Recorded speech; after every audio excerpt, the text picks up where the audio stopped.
Gentlemen, let's broaden our minds. The truth shall set you free. You can't handle the truth. We came, we saw, we kicked its ass. That's not how the Force works. Oh, really? You're cold? I'm gonna make him an offer again. I'd buy that for $1. Oh, I'm sorry. Did I break your concentration? Hasta la vista, baby. I don't have friends. I got family. Surely you can't be serious. I am serious. And don't call me Shirley. I can do this all day. Yeah, I know.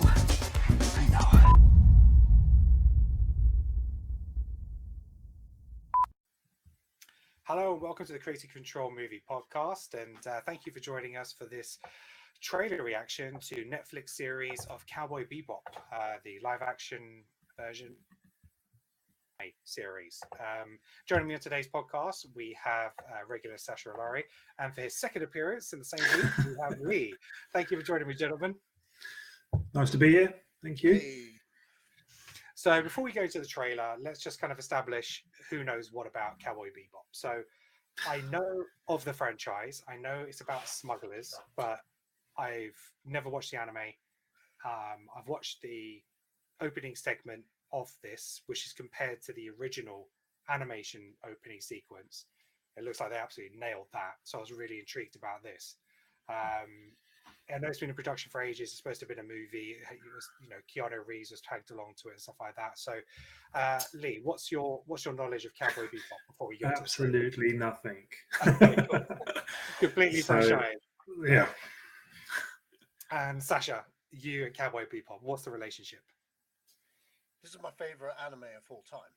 Like, Oh, hands wow. down, everything. It's a TV series, ran for one season, 27 episodes, and what was it? Yeah, there's one spin-off movie kind of thing, which fits in between the series because if you see the series, it's pretty final what happens at the end, so there can't be any more.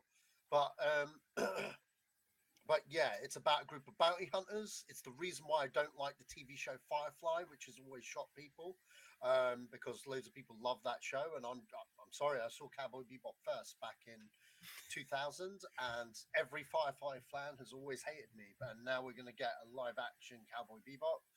People will be like, but it's nothing like Firefly. But there are some subtle comparisons, kind of thing, that the fact that they are bounty hunters and they have to maintain a spaceship called the Cowboy Bebop. Like, it's basically they work to pay rent, or they work to finance the shit, right? That they live on, kind of thing, because that's what they do. Each episode would be like episodic, who they've got to catch as the bounty every week. So if you're familiar with the Mandalorian, you kind of know where it's going, but at the same time, this has a very kind of different kind of vibe to it. And yeah, I feel good vibes with this. So okay, right. So let's check out the trailer, get our reactions to it, and see Cowboy Bebop, the official teaser, Lost Session on Netflix. 3, 2, 1, let's go. Let's jam.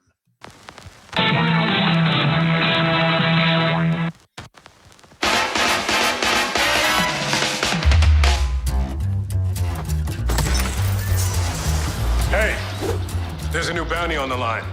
Worth the trouble? You want to keep the lights on around here?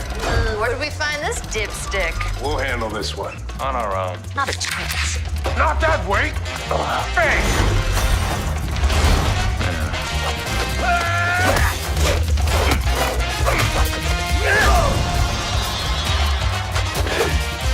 I got him. That's not the bounty. I got him. That's not the bounty either. What the? Spike! What? We're on a job. Seriously? Noodles first.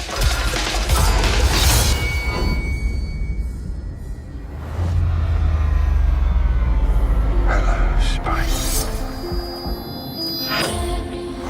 I'm coming for you.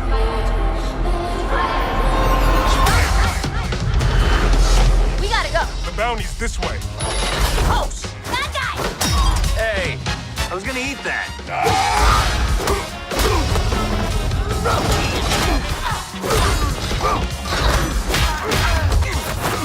Hey, Spike!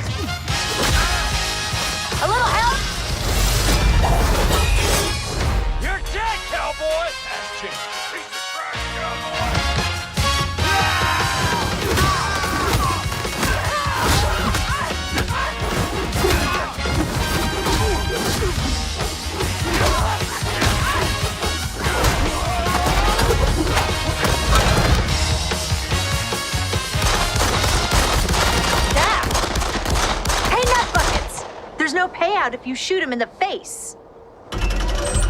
That was him. Please. I got him with 3 clean slugs in the leg. I never miss, and I aim for his leg. Never miss? Never. You aim for the face. I did not. You That's why clearly he doesn't got him. have a face.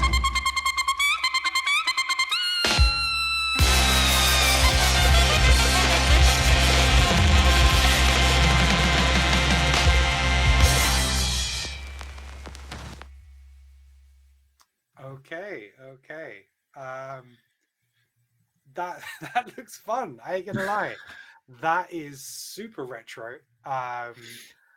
Lee mentioned it just before. Actually, I'll let you say this, Lee. What did you say it reminded you of? Machete Kills, like, you know, that sort of the way it's filmed. Yeah, no, it reminded me of that when I saw it initially. Yeah, so that's the first time I've actually seen that, and you're spot on. It Machete Kills. It definitely has that vibe, you know, that throwback. You know, I'm thinking almost Black Dynamite and stuff like that. It's like a real a retro feel to it, and it's almost they are acting that way in purpose. You might look at it and think that acting maybe is a little bit wooden, it's a little bit off, but it's the style that they're going for, and I totally believe that. The trailer itself, it looks like that was probably put together as a trailer, you know, so I don't think that is necessarily bits they've taken from the series. I think that is where they've called it that lost session. That's something done for that. And the way the camera moved, the camera angles, the borders, the framing all played into each other. If we get to see that throughout the episode, I think that'd be fantastic. It's just very different from anything that we've seen.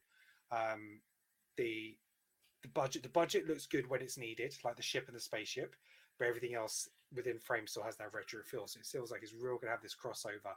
And the amount of different filters they used for all the different scenes and the colors, the dark and the light, fantastic. So, Sasha, go on. I know this is your baby. I had real concerns about this when they first announced it to the first pictures. I was like, I see what they're doing, but I'm not too convinced. I need to see something. Well, the opening sequence made me go, okay, interesting. That's faithful. This sold me 1000%. There was a race swap with the black guy playing Jet, but you know what? Like, this trailer, he nails it. For me, he nails the character. Everyone nailed the character. The other concern was, of course, the guy that plays Spike Spiegel. What's his name? John Chow from John Chow from Harold and Kumar and Star Trek and stuff. Like, there's a reason why Keanu Reeves was picked, like, way back when, because that was kind of who they were going for. And after seeing John Wick and Matrix and all of that stuff, like, I see, you know, Keanu was the obvious choice. John Chow, when he was cast, I was like, fucking hell, seriously? He can't fight? This trailer shut me the fuck up, and I'm so glad. I'm so glad. And not only that, he nails the voice. It's like they're actually trying to sound like the dubbed versions of the characters. So that, for me, was kind of cool, kind of thing. So when he spaces out and sees that guy, the guy is called Vicious. That's his arch enemy. That's the guy. That's what I'm guessing from it. Yeah, so he's probably going to be that overarching villain over the 10 episodes. Kind of thing. And he, you know, whether we see Vicious properly in, well, I don't know, because there's 27 episodes roughly for the actual original show. I'm assuming Netflix are banking on a second season, so maybe they're doing that, and it gives them time. If it's a hit, then they could do stuff episodically, or maybe do, you know, give them a little bit of creative freedom, maybe, to have more stuff, because there is a clear end game for this property, if that makes sense. So that's what I was going to ask. So, Does the animated series finish in a way that this could be a continuation of that? No, or not at all. it has to start from the start? No, not at all. You could probably extend it with, like, you know, lost missions and that kind of thing, but it has a definitive ending. But no, the one thing this trailer really produced for me was the style, the tone. I love the fact that they got Yoko Kanno back to do the music, because it's the exact same music or score from the TV show. That makes a huge difference, and it just felt like Cowboy Bebop. Every single one of her tracks, a lot of the classic tracks, were used throughout this trailer, and put a smile to my face. I've seen this like more than once. I've seen this like about, I don't know, like 8 times today. So yeah, well, that's great. You know, for someone who, like you say, it's their favorite anime, and the fact that you feel that confident going into it now, having seen that, and a lot of your preconceptions have obviously been eased. You know, look, the series could end up being terrible. We don't know. Oh yeah, totally. But it really sets it up for an air of positivity going into it. And for someone who doesn't know anything about it, I thought it was so cool and so different from everything else that we see. Because there's so many sci-fi TV series out there on Netflix and, you know, Prime and all that kind of stuff. This seems so different and separate from that. I want to see this, you know, and it actually makes me want to go watch the animated. So as a fan, Sacha, would you, because I think Netflix are actually releasing the animated series on Netflix first. Would you recommend watching the animated series first? Or do you think, actually, you haven't watched it this far, watch the live action first and then go visit the animated?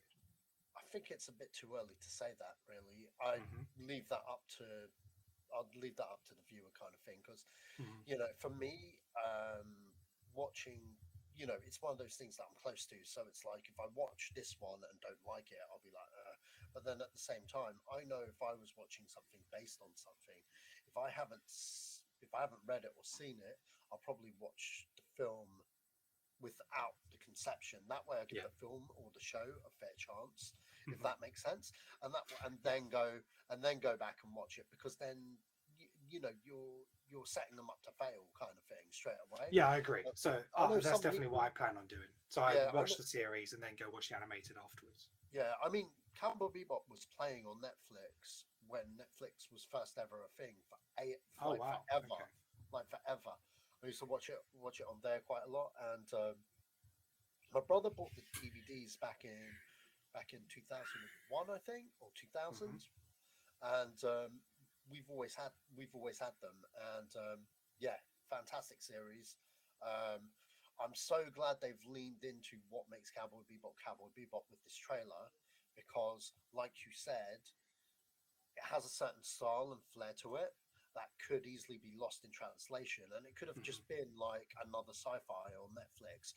But the very fact that it has the identity that it does shows me that it's quite a faithful adaptation. Now, I know there's been a lot of negative kind of stuff about it because of the race swap and the fact that Faye's not wearing enough clothes on and shit like that, because obviously too many clothes. But it's like, yo, it's an anime. They can get away with drawings of girls that look dressing half naked and stuff. And in a Me Too world, you're not gonna get, you know, a woman dressing up half naked and shooting guns and stuff like you would in the 1990s and stuff. And to be quite honest, how does that impact on the story at all? It doesn't. It doesn't. I get the whole Jet race swap thing totally in these times and stuff, and I totally get it because he is a white character and stuff, but there's nothing in his character that really narrows him down to a particular race.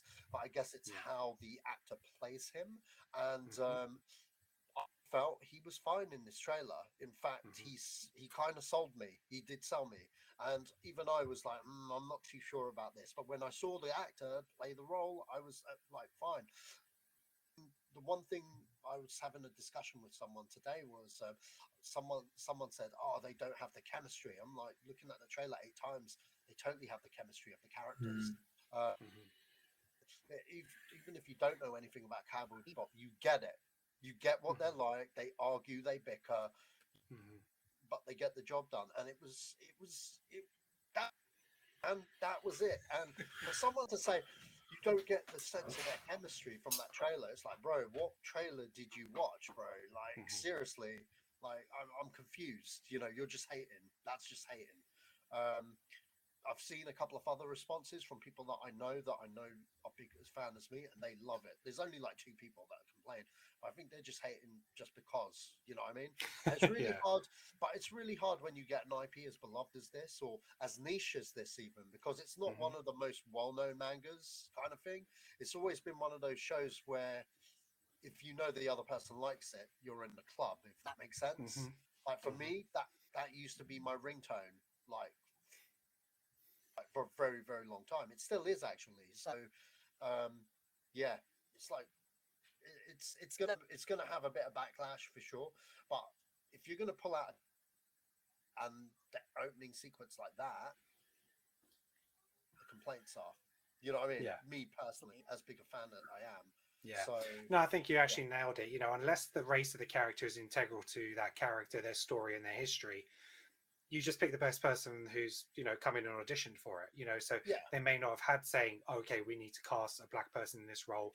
It may just be he was the best person on the day, and it's like, you know what, that's fine, because it doesn't make any difference for the character, and that's the way casting should be. You know, unless it's integral to that particular character. It's the same thing as you wouldn't change Black Panther to a white person because it's the character. It's some characters it doesn't make a difference. And then that's what about the comedy element as well? Is that, I mean, obviously I've not seen the series, that's very much part of the show. So yeah, it's they nailed it. They really did nail it for me. So this is probably my most anticipated thing for the year now. I thought that would be June, and June delivered, as I said in another podcast for me. But yeah, Cowboy Bebop, fuck Spider-Man. This is the one. All right. Oh, wow. Okay. That's God damn. Hey, look. I love Spider-Man, but all I'm saying is, for good or bad of what that film will be, I've already had my fill of Spider-Man over the past 20 years of good movies, bad movies. Do you know what I mean? But there's never been a Cowboy Bebop anything. So no. I think the one writing for me is Ghostbusters. You know, whether that delivers. I think that's probably the one that I'm looking forward to most. And but look, seeing that trailer, I'm definitely going to check this series out. I'll watch that and then go see the anime, because I think if I watch the anime first, I'll end up spoiling the series for myself in terms of spoilers, essentially in terms of the story. So I'll check out that first and see what happens. But Lee, your final thoughts? Yeah, can't wait. Really, really enjoyed the trailer. So the comedy aspect, I enjoyed that. It looks like it's going to be fun. So yeah, looking forward to it. Cool. Thumbs up from this panel. All right. So if anybody wants to comment on what you commented on, where can they find you on social media? Sasha? SashMan3 on Twitter. And Lee? At Journey81 on Twitter. And you can find me on Twitter and Instagram and at Kenan Talks Film. And you can find, obviously, all our other reviews, trailer reactions you can only find on YouTube because they don't quite work on a podcast. So you can find them on YouTube, our YouTube channel, Creative Control. But for all our other podcast episodes and movie reviews and everything else, we're available everywhere that has a podcast platform. So thank you very much for joining us. And until next time, guys, peace out.